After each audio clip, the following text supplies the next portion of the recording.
Why do they keep ignoring how I feel?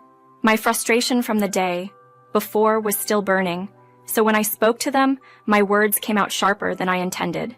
Their reaction? We're just clearing the space in the room. It's going to be a great new room for Emily. They brushed off everything I had mentioned the day before and went ahead with moving my stuff out without my consent. Have you forgotten what I said yesterday? Please stop doing this right now. Abigail, remember your place. I'm the one paying the rent here. What authority do you have to challenge my decisions? Oliver retorted, his tone laced with disdain. Emily, standing by his side, had a pleased look on her face. I'm the one footing the bills. You haven't pitched in at all, so you don't get a say. If you can't support my decisions, perhaps we should consider separating. My name is Abigail, a 28-year-old who's always on the go with my corporate job, married to Oliver for 4 years. He's seen as a promising talent in his workplace, constantly pushing himself to meet lofty goals. We live in a nicely updated house that's reasonably roomy, picked out when we were dreaming of a future with children. Despite the roller coaster of our relationship, we've managed to talk through our issues, and I thought we were content. But one day, coming home later than normal because of work, I noticed a woman's coat at the entrance, one I didn't recognize. Walking into the living room, I was met by Emily, my sister-in-law, who said, "Ah, Abigail, it's been a while. You were late, so we started without you." Emily, 24, Oliver's younger sister, has always been a point of contention between us. Despite her success academically and professionally, she took pleasure in belittling me, often slipping in demeaning remarks. Despite my attempts to overlook her jabs, Emily's boldness grew. Fed up, I decided it was best to distance myself from her, but that wasn't the only issue. Oliver's attitude toward me also contributed to the strain. Oliver is usually thoughtful and gentle when it's just us. However, his demeanor shifts when Emily is around, becoming dismissive and harsh. I'm unsure if he's trying to impress his sister, but he treats me poorly. Despite my repeated objections, Oliver's behavior remained unchanged. With Emily also questioning my late work hours, the situation became unbearable. Staying late at work again, Abigail? I always finish my tasks on time. Are you finding it hard to keep up, or are you just slow? Emily's words, sharper and more direct than usual, were amplified by her tipsiness. Handling Emily's jabs on a regular day was one thing, but when Oliver, her brother, and my husband joined in with a few drinks in him, the situation escalated to a whole new level of discomfort. Let's be fair, Emily. Not everyone has a knack for efficiency. Some of us have to put in extra hours just to reach what comes naturally to us. It's not fair to hold everyone to our high standards. You're right, my apologies, Abigail. I think I was being too harsh. No need for apologies, Emily. You're incredible, and that's just the truth. The Oliver who stood before me now seemed like a stranger, joining Emily in belittling me. Despite my urge to retaliate, I chose to plaster a smile on my face, hoping to keep the peace. Eventually, Emily decided to leave just before midnight. The thought of cleaning up after them, especially when I wasn't the one who made the mess, was daunting. Yet since it was our home, I felt the responsibility to tidy up. Oliver, without any concern, instructed me to clean up as he headed to bed. "It's late. I'm off to bed, Abigail. You take care of cleaning this up." At that point, my patience wore thin. Why am I expected to clean everything by myself? The mess was yours and Emily's doing, so you should be the ones cleaning it. Isn't it odd that you assume I'll do it? Oliver seemed surprised by my assertiveness, but doubled down, insisting on me doing the cleanup. I bring in more money, you know. Don't talk back when you earn less. If you can't accept that, maybe we should consider ending things. Why are we even talking about money right now? That's completely irrelevant. You should be cleaning up after yourself. And bringing up divorce over such a trivial matter, Oliver, isn't that a bit extreme? Just shut up and clean. It's your responsibility, he declared, making his stance clear before heading to the bedroom. Despite feeling unjustly burdened, I ended up tidying up alone, and by the next morning, Oliver's mood had not improved. I knew that attempting to talk things out might only add fuel to the fire, so I chose to keep my distance. Despite my eagerness to mend fences with Oliver, we both left for the day without addressing our disagreement. That evening, as I returned home, feeling the weight of both my professional and personal turmoil, I knew something had to give. The tension with Oliver needed to be resolved sooner rather than later. I was ready to extend an olive branch, prepared to apologize regardless of his stance, aiming for reconciliation. With this resolution in mind, I opened the door, only to be greeted by the sight of that same coat from the night before. The familiar sounds of voices from the living room hinted that history was repeating itself. Not again, I thought, dreading another encounter. My fears were confirmed upon entering the living room. There was Emily once again, alongside Oliver, creating a mess as they enjoyed their drinks. Thanks for always working late, Abigail. We got started without you since you're never around, Emily remarked, her tone dripping with sarcasm. My intention to reconcile with Oliver was strong, but Emily's presence made it seem like an insurmountable task. It felt as if she was deliberately obstructing any chance of us clearing the air, yet my concern seemed invisible to them. Oliver chimed in with a sarcastic jab of his own. We had to start without you since you're always late. Can't you manage to come home earlier? The blame they placed on me was based on expectations we never discussed. Moments before, I was determined to resolve things with Oliver, but now, my resolve waned swiftly.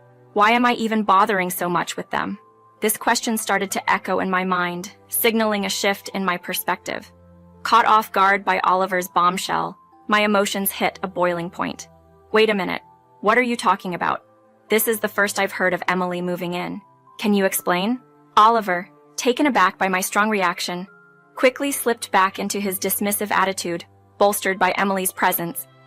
Yes, it's news to you because I'm only just mentioning it. And yes, Emily will be staying with us. What about her husband? Are they moving in together? Upon mentioning her husband, I was met with, "Oh, you mean her ex-husband?" Ex-husband. This was news to me. The pieces started to fall into place, albeit confusingly. Emily had recently ended her marriage, and with her ex out of the picture and her lease ending, Oliver saw this as the perfect setup. Why wouldn't you discuss something so significant with me first? My trust in Oliver dwindled as he unilaterally made this decision and chose to inform me in such a casual, inebriated manner.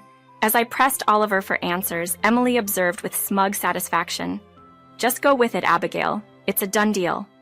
No, I cannot accept this. What do you mean, Abigail? Oliver was visibly shocked by my refusal. I refuse to let Emily move in with you. You're the one crossing the line, Oliver, I asserted, fixing a stern look on both of them. Whatever you two are plotting, I want no part of it. You need to sober up and think this through. Instead of resolving our conflict, I withdrew to a different room, isolating myself as I had the day before. The following morning was disrupted by a commotion. Opening my bedroom door, I peered down the hallway to find Oliver and Emily cavalierly handling my belongings. What are you two doing? My frustration from the previous day amplified my response. We're clearing out your things from this room. It's spacious and perfect for Emily. Makes sense, doesn't it? They continued to disregard my objections, moving my items without my permission. Did you forget our conversation from yesterday? Enough of this, seriously. And Abigail, just where do you think you stand in this? I'm the one covering the rent here. What gives you the right to challenge my decisions?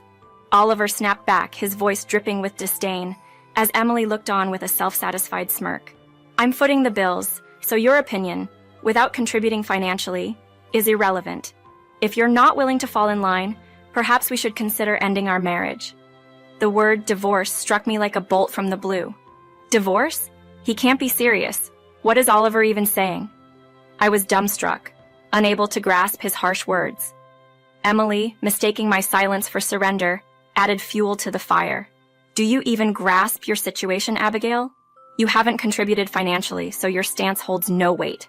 Why continues this charade? You're only embarrassing yourself now. Any remaining fondness I had for these siblings evaporated in an instant. I was done with them. That much was crystal clear.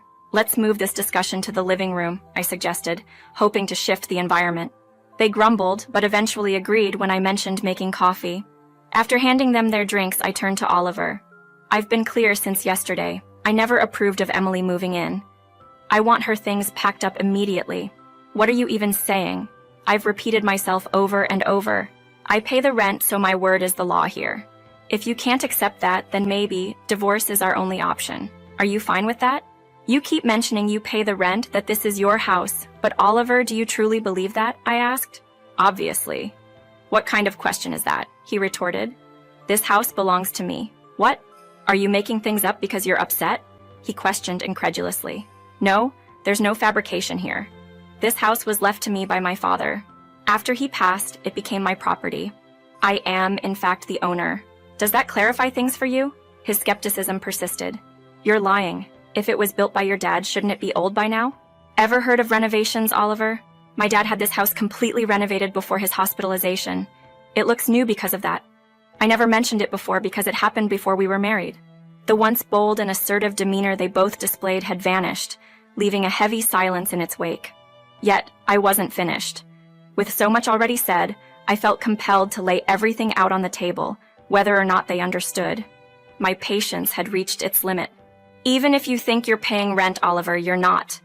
What you've been covering are our shared living costs, not rent for this house. At this point, why would I bother lying? You've never involved yourself in the housing paperwork, so you've been oblivious. Do you even have any idea what the going rate for rent is around here? You're just making a fool of yourself.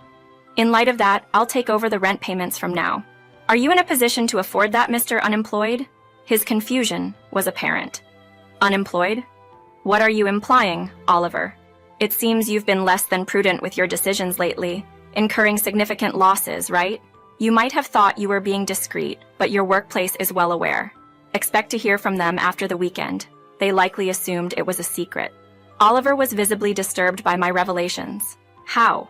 Why do you know this? His voice was barely above a whisper, a mix of shock and disbelief. I've kept it under wraps, but your employer is a part of my family's business network. They've been lenient until now, but it seems your actions have crossed a line. The decision has been made to let you go, and they informed me first due to the impact on our household. Oliver sank into an uncharacteristic silence. Emily, having overheard our conversation, appeared equally unsettled. Wait, are you saying Oliver is going to be let go? And this house is actually Abigail's? Then what about me? Where will I stay next month? Her panic was evident. I've already terminated my lease, she added, almost as an afterthought. Whether her questions were meant for me or Oliver, it was clear she was trying to come to terms with the sudden shift in circumstances. This house belongs to me, and for the time being, I'm the one who decides who stays and who goes. I've reached my limit, Oliver. I'm taking you up on your offer for a divorce. There's no turning back now. And just so we're clear, Emily, I have no plans to cohabitate with you either. Your living arrangements for the upcoming month are your concern, not mine. I'd prefer if both of you would exclude me from your plans. Whether my words were fully absorbed by them or not, I had made my stance clear.